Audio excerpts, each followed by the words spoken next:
আজকে চলো শেয়ার করি আমার অফিসের দিন। হাই, আমি মৌসুমি। আমার একটা নতুন ভিডিওতে তোমাদের অনেক অনেক স্বাগত। তোমরা কেমন আছো? আশা করি ভালো আছো, আর আমিও অনেক ভালো আছি। অফিস এমন একটা জায়গা যেখানে সারাটা দিন সময় কাটাতে হয় বাড়ির থেকেও বেশি। অনেক দিন ধরেই ভাবছিলাম ভিডিওটা করব, কিন্তু এত চাপের মধ্যে কোনোভাবেই সেটা সম্ভব হয় না। তবুও অনেকটা চেষ্টা করেই কিছু ক্লিপ নিয়ে তোমাদেরকে দেখানোর চেষ্টা করলাম।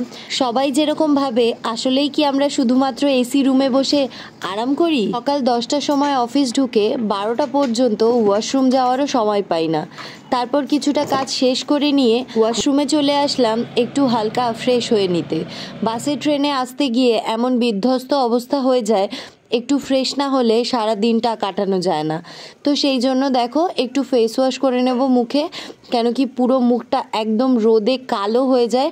তো ওই জন্য একটু মুখটা ভালো করে ধুয়ে নেব, নিয়ে হালকা কাজল আর লিপস্টিক পরবো, আর চুলটা একটু কম করে নেব। বাস এটাই, যেটা করতে হয়তো 5 মিনিট সময়ও ঠিকঠাক লাগে না।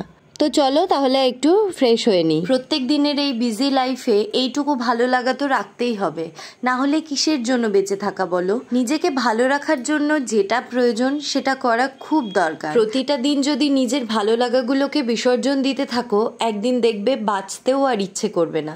তাই জন্য সব কাজের মাঝখানে নিজের ভালো লাগাগুলোকেও ইম্পর্টেন্স দাও, তাহলে দেখবে জীবনের সমস্ত কাজগুলো করতেই এনার্জি পাবে। আর মেকআপ করা নয়, নিজেকে যদি একটু সাজিয়ে গুছিয়ে রাখা যায়, তাহলে অন্যের কাছে নিজেকে প্রেজেন্ট করতেও একটু নিজের মধ্যে কনফিডেন্ট পাওয়া যায়। তো সেই জন্য আমাদের সবসময় দরকার নিজেকে ভালো রাখার উপায়গুলো খুঁজে বের করা। আজ ধরো যারা বাড়িতে থাকো, তারা ভাবো নিজেদের কিসের সাজগোজ, ওই যেরম আছি ওরম থাকলেই চলবে। কেন? তোমার কি কখনো সাজার ইচ্ছে হয় না? নিশ্চয়ই হয়।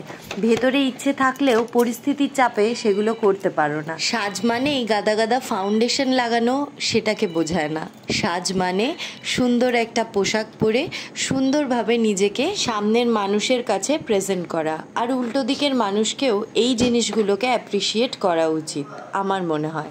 তো যাই হোক, এখন তো প্রচণ্ড গরম পড়ে গেছে, তো অ্যাটলিস্ট এসিটা আছে বলে একটু অফিসে সত্যিই শান্তি পাই। এদিক থেকে অনেক শান্তি পাই আমরা রাত দিন এই কথাই বলি, যারা এই সময় মার্কেট লাইনে কাজ করছে, সেলস মার্কেটিংয়ের কাজ করছে, তাদেরকে হ্যাটস অফ। মানে এত পরিমাণ গরমে কিভাবে যে কাজ করতে হয় সেটা আমরা খুব ভালো করে বুঝতে পারি যখন আমরা রোজ যাতায়াত করি রাস্তায়। খুব বাজে পরিস্থিতি, গরমের জন্য খুব কষ্ট হয়। তো তাদেরকে বলবো তারা অবশ্যই নিজেদের খুব খেয়াল রাখো, আর অনেক বেশি বেশি করে জল খাও। যাই হোক, তারপরে কিছুটা কাজ করতে করতে বেজে গেল 1টা। তো এবার আমার লাঞ্চ টাইম হয়ে গেছে, আর লাঞ্চ করে দেখো চলেও এসেছি। লাঞ্চ করে এসে তারপর একটানা আবার কাজ করি। 1 ঘন্টা মতো কাজ করার পরে তারপর আমি জল খাই। তোমরা তো জানোই খাবার খাওয়ার সাথে সাথে জল খেতে নেই। তো দেখো আমি 1 বোতল জল শেষ করে ফেলেছি, আর এবার 2nd বোতল ধরলাম। এরকম আমি 3 বোতল জল প্রত্যেক দিন খাই অফিসে বসে। তারপর একটানা কাজ করতে থাকি। কাজ করার পর 5টার সময় আমি আবার চা খাই। চাটা খেলে অনেকটাই ফ্রেশ লাগে। আমি চা চিনি ছাড়া খাই। কোনো দিন তো এরকমও হয় যে চায়ের মতো পড়েই রয়েছে, ঠান্ডা হয়ে গেছে, আমি কাজের চাপে খাওয়ারই সময় পেলাম না। যাই হোক, তারপর আমি কিছুক্ষণ কাজ করার পর 5:30 থেকে 5:45টার দিকে আমাদের টিফিন আসে। তো টিফিনটা খাই। আজকে যেমন ছিল চাউমিন, বেশ অনেক ভেজিস দিয়ে এগ দিয়ে চাউমিনটা বানিয়েছে। চাউমিনটা খুবই টেস্টি হয়েছিল, তোমাদের একবার দেখিয়ে দিলাম। দেখো কেমন মনে হচ্ছে, ভালো টেস্টি না? খাওয়া দাওয়ার পর আবার কাজ শুরু।